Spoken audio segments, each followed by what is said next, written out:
여러분 안녕하십니까? MBC 뉴스데스크 대전, 세종, 충남 소식입니다. 천안 원도심에는 30년 넘는 역사의 지하도 상가가 있습니다. 이 상권이 신도심으로 옮겨가며 상인들의 어려움이 커졌는데 어찌된 일인지 천안시는 상가의 공실률을 더 높이는 정책을 펴고 있습니다. 고병권 기자의 보도입니다. 30여 년 전 문을 연 뒤 한때 천안의 대표적인 쇼핑지였던 천안역 지하도 상가. 점심시간인데도 식당가는 한산하고 식당 절반 이상은 아예 문을 닫았습니다. 옷과 액세서리 등을 파는 점포들도 한 집 건너 한 집은 휴업 중입니다. 입점상가 3곳 가운데 1곳 이상이 비어있을 정도로 공실률이 심각한 상태입니다. 지하도 상가 점포 289곳 가운데 104곳이 빈 상태, 공실률 36%입니다. 손님들이 찾아왔을 때 검색해서 찾아왔는데 분위기가 다운돼 있고 공실이 많다 보니까 망해가는 분위기인가? 상권이 신도심으로 옮겨간 데다 지하도 유동인구가 줄면서 빈 점포가 늘어난 건데 대책을 마련해야 할 천안시는 오히려 공실을 부추기고 있습니다.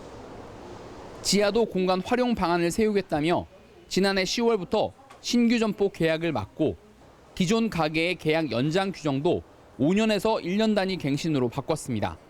이런 조치 이후 공실은 수십 곳이 더 늘어났는데 정작 활성화 대책은 8개월째 깜깜무소식입니다.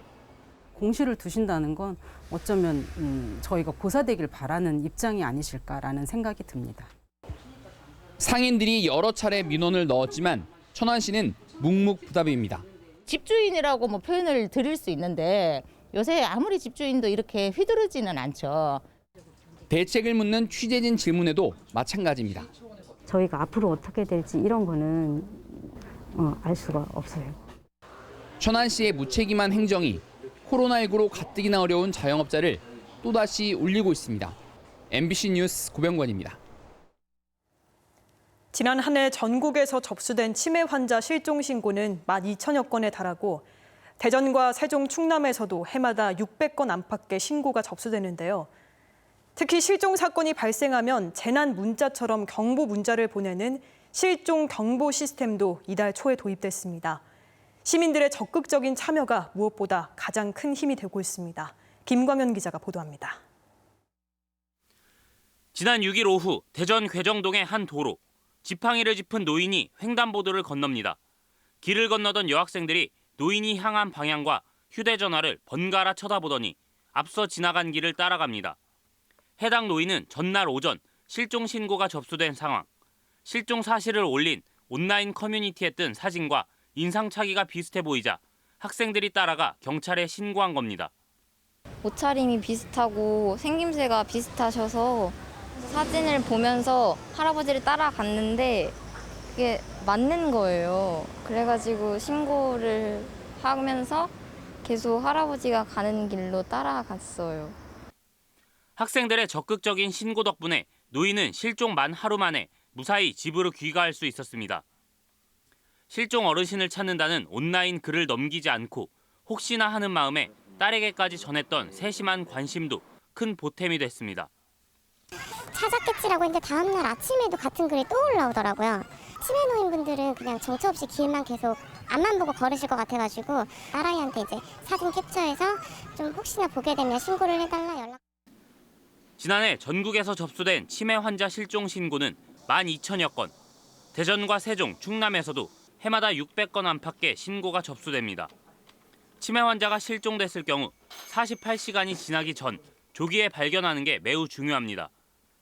경찰청은 조기 발견을 위해 실종 사건이 발생하면 재난 문자처럼 경보 문자를 보내는 실종 경보 시스템을 이달 초 도입했습니다. 집 주변을 찾지를 못하기 때문에 점점 행동 반경이 넓어지기 시작하거든요. 되도록이면 48시간 이내에 찾을 수 있도록 그 이후에 진행되면 자칫 생명에도 위험을 초래할 수 있기 때문에 경보 문자를 받으면 주변을 세심히 살피고 같은 장소를 오랜 시간 배회하는 노인을 보면 적극적으로 신고하는 등 무엇보다 이웃들의 관심이 제일 큰 힘이 됩니다. MBC 뉴스 김광현입니다. 코로나19 집단 감염이 발생한 천안 풍세산업단지 제조업체 관련 누적 확진자가 15명으로 늘었습니다. 천안시와 아산시에 따르면 그제 이 업체 직원이 처음 확진된 뒤 어제까지 7명이었던 관련 확진자가 밤사이 회사 동료와 가족 등 8명 추가됐습니다. 방역당국은 풍세 산업단지에 선별진료소를 설치하고 인근 업체 직원들에 대해서도 검사를 벌이는 한편 최초 감염 직원의 감염 경로를 추적하고 있습니다. 대전에서는 함께 여행을 다녀온 일가족 중 6명이 추가 확진되는 등 대전과 세종, 충남에서 밤사이 30여 명이 양성 판정을 받으며 산발적인 감염이 이어졌습니다. 코로나19 방역을 위한 새로운 사회적 거리 두기가 적용돼 다음 달 1일부터 대전과 세종, 충남은 1단계가 시행되지만 당분간 인원수 제한에 차이가 있어 주의가 요구됩니다. 대전과 세종은 모두 사적 모임은 8명까지 허용하되 대전은 행사나 모임 등에 대한 100인 이상 금지가 적용되지만 세종은 기타 인원 제한이 풀립니다. 하지만 충남은 마스크 착용과 출입자 명부 작성 등 방역 수칙을 지킨다면 인원수 제한이나 다중 이용시설 영업 제한은 두지 않기로 했습니다. 다만 지자체별로 다음 달 14일까지 2주간 이행 기간을 거쳐 방역 수칙 변경 여부를 결정하기로 했습니다. 코로나19와 관련한 재난지원금의 지원 방식을 놓고 충남도와 일부 기초단체가 엇박자 행보를 보여 기대와 우려가 교차하고 있습니다.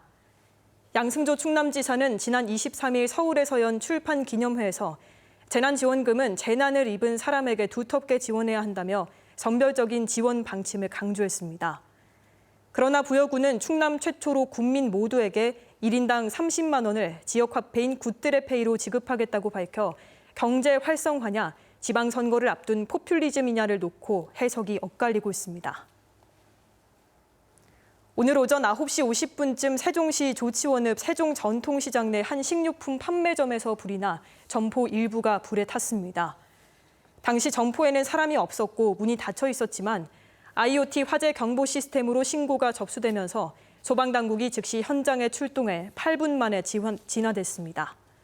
경찰과 소방당국은 전기적 요인으로 불이 난 것으로 보고 정확한 화재 원인과 피해 규모를 조사하고 있습니다.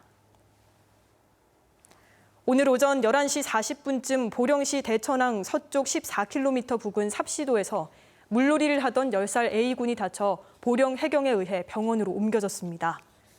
오후 1시 반쯤에는 보령시 오천항 인근에서 4명이 탄 1톤급 모터보트가 연료 부족으로 표류하다 해경에 구조되는 등 여름철 바다를 찾는 인파가 몰리면서 사고가 잇따랐습니다.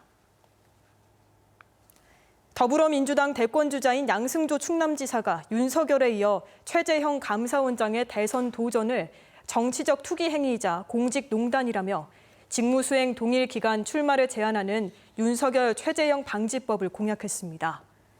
양 지사는 오늘 국회 소통관에서 열린 정책 공약 발표회에서 윤석열 총장 등을 강하게 비판했습니다. 지금까지 대전이었습니다.